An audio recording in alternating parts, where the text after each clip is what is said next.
Assalamualaikum warahmatullahi wabarakatuh. Salam sejahtera untuk kita semua dan salam informatika. Kami dari kelompok 2, kelas IF 217, peserta bimbingan teknis guru informatika. Pada video kali ini akan menampilkan hasil dari proyek modul 2 tugas ATT3 terkait dengan berpikir komputasional. Di video kali ini akan menampilkan satu contoh kasus, yaitu analisis data timbulan sampah. Nah, untuk kelompok kami, di sini ada Bapak Syahrul Mubarak dari SMA Negeri 6 Baru, kemudian yang kedua Ibu Andi Sri Rejeki dari SMA Negeri 1 Wajo, yang ketiga Ibu Sukmawati Eskom dari SMA Negeri 26 Bone. Kemudian selanjutnya ada Bapak Amiruddin dari SMA Sinjai. Yang selanjutnya ada Bapak Samsunar dari SMA 1 Wundulako. Dan yang terakhir Bapak Abdul Karim dari SMA 6 Bone. Nah, untuk tugas pada modul kedua, yaitu tugas ATT3 ini, untuk tugas proyek ini diambil dari data timbulan sampah dari setiap kabupaten atau kota di seluruh provinsi yang ada di Indonesia pada tahun 2018 sampai 2022, yang mana filenya dapat diunduh pada link yang tertera di slide ini. Nah, setelah kita mengunduh file ini, kita akan membentuk setiap kelompok dan memilih data minimal 1 tahun dari 2 provinsi yang berbeda dan kemudian akan diolah. Setelah pemilihan tahun dan provinsi, dapat dilakukan menggunakan aplikasi pengolahan lembar kerja. Misalnya kita bisa memanfaatkan fitur filtering atau bisa dilakukan dengan menggunakan Python.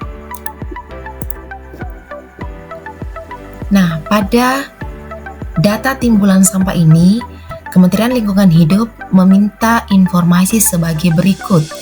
Jadi, analisis data timbulan sampah, data yang dibutuhkan yang pertama, berapa jumlah total timbulan sampah setiap tahun di setiap provinsi pada setiap tahunnya. Data yang kedua, berapa rata-rata total timbulan sampah di setiap provinsi untuk seluruh tahunnya. Yang ketiga, provinsi mana saja yang menghasilkan timbulan sampah tahunan paling banyak pada setiap tahun.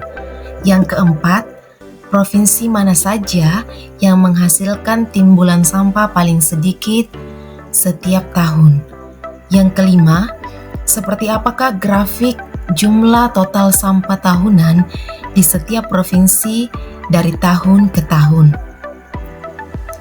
Dan yang terakhir, menampilkan kategorisasi dan juga visualisasi rata-rata timbulan sampah tahunan di setiap provinsi untuk seluruh tahun dengan ketentuan. Yang pertama, kategori provinsi hijau jika rata-rata timbulan sampah setiap tahun kurang dari sama dengan 100.000 ton. Yang kedua, kategori provinsi kedua yaitu orange jika rata-rata timbunan sampah tahunan kurang dari 100.000 atau kurang dari sama dengan 700.000 ton. Dan kategori ketiga, provinsi dalam kategori merah jika rata-rata timbunan setiap tahun lebih dari 700 ton. Nah, untuk selanjutnya kita masuk di flowchart penyelesaian kasus analisis data timbulan sampah dengan menerapkan kemampuan berpikir komputasional, yaitu dengan menggunakan algoritma. Nah, tampilan flowchartnya seperti ini. Kita mulai dengan yang pertama memasukkan data Excel atau data spreadsheet yang sudah disediakan. Kemudian kita memilih 2 provinsi dan 1 tahun. Langkah selanjutnya, kita bisa menghitung program akan menghitung total timbunan sampah, kemudian menghitung rata timbunan sampah, kemudian menghitung rata-rata atau maksimal timbunan sampah, selanjutnya menghitung minimal timbunan sampah. Setelah itu, alur selanjutnya akan dicetak total timbunan sampah, cetak rata timbunan sampah, kemudian mencetak maksimal timbunan sampah, dan selanjutnya mencetak minimal timbunan sampah, dan yang terakhir mencetak grafik timbunan sampah. Kemudian di sini ada dua kondisi di dalam flowchart ini. Kondisi pertama, jika rata sampah lebih besar sama dengan 0 dan rata sampah lebih kecil sama dengan 100, maka yang dieksekusi dia termasuk kategori provinsi yang hijau. Kemudian yang kedua, kondisi yang kedua, jika rata sampah lebih besar dari 100.000 dan rata sampah lebih kecil sama dengan 300.000, maka dia termasuk kategori provinsi yang orange. Dan kondisi yang ketiga, jika rata sampah lebih besar dari 300.000, maka termasuk kategori provinsi yang merah. Dan yang terakhir akan mencetak visualisasi kategori timbulan, dan program ini selesai. Nah, untuk selanjutnya ini adalah tampilan dari spreadsheet atau data Excel yang diunduh pada link data timbulan sampah tahun 2018 sampai 2022.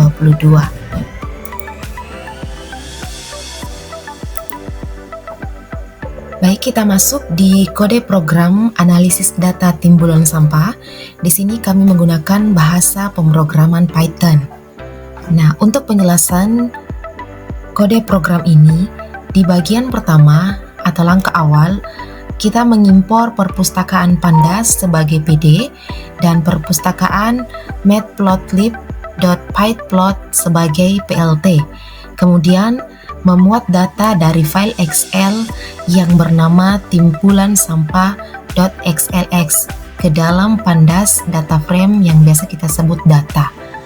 Nah, di bagian kedua di sini kita memfilter data untuk memilih hanya baris dengan kolom provinsi yang cocok dengan Bali atau Sulawesi Selatan dan kolom tahun yang cocok dengan tahun 2020, di mana data frame yang dihasilkan nanti akan disimpan di data Prof 1 dan juga data Prof 2. Kita lanjut di kode program di bagian selanjutnya.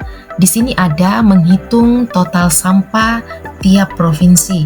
Nah, pada bagian ini kita menghitung jumlah total sampah setiap provinsi dengan menjumlahkan nilainya pada kolom timbulan sampah dan nanti hasilnya akan dicetak ke konsol. Nah, langkah selanjutnya menghitung rata-rata sampah tiap provinsi. Pada bagian ini menghitung rata-rata jumlah sampah tiap provinsi dengan mengambil nilai rata-rata pada kolom timbulan sampah yang nanti hasilnya akan dicetak ke konsol. Yang selanjutnya, kita menemukan provinsi dengan jumlah sampah tertinggi dan terendah.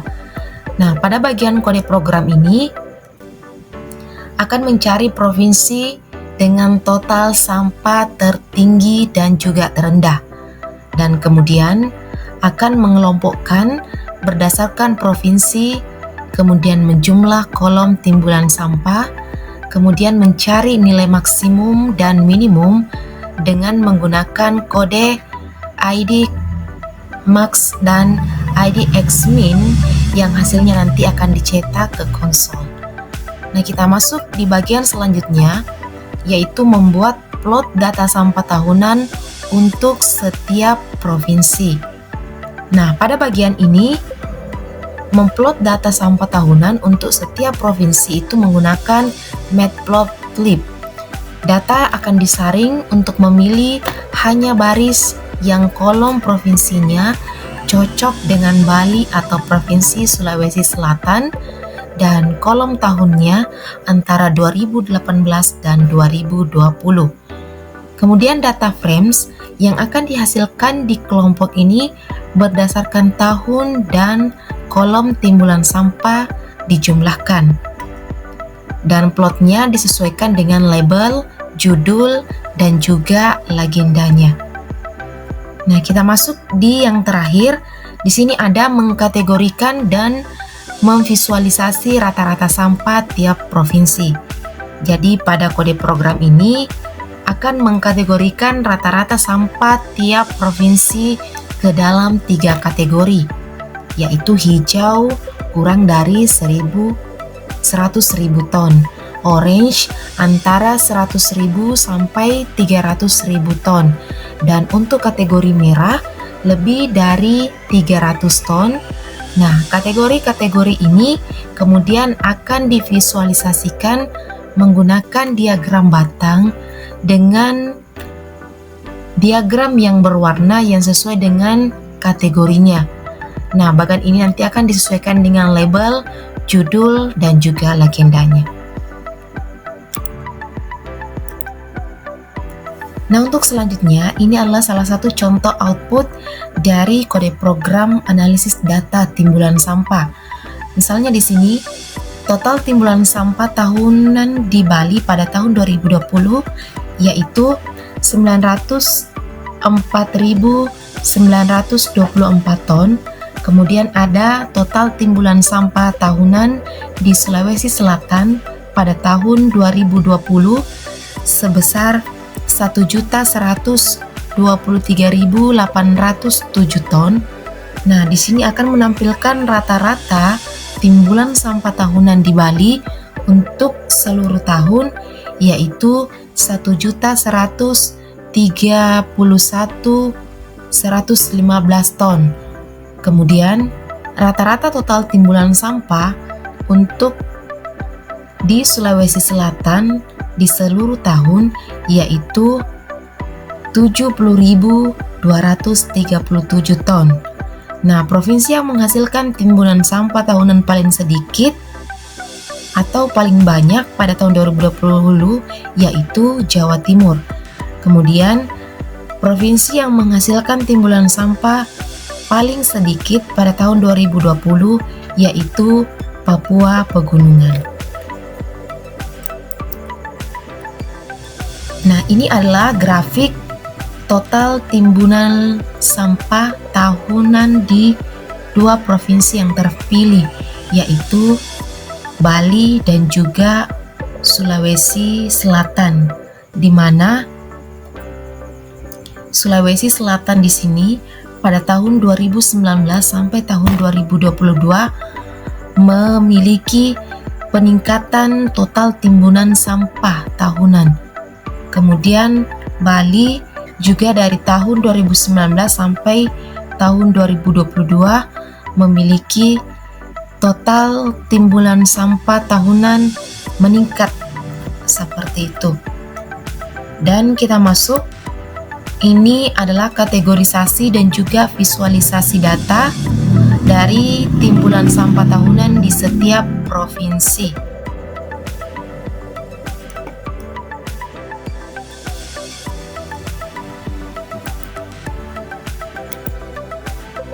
Nah, baik Bapak Ibu Guru, hebat.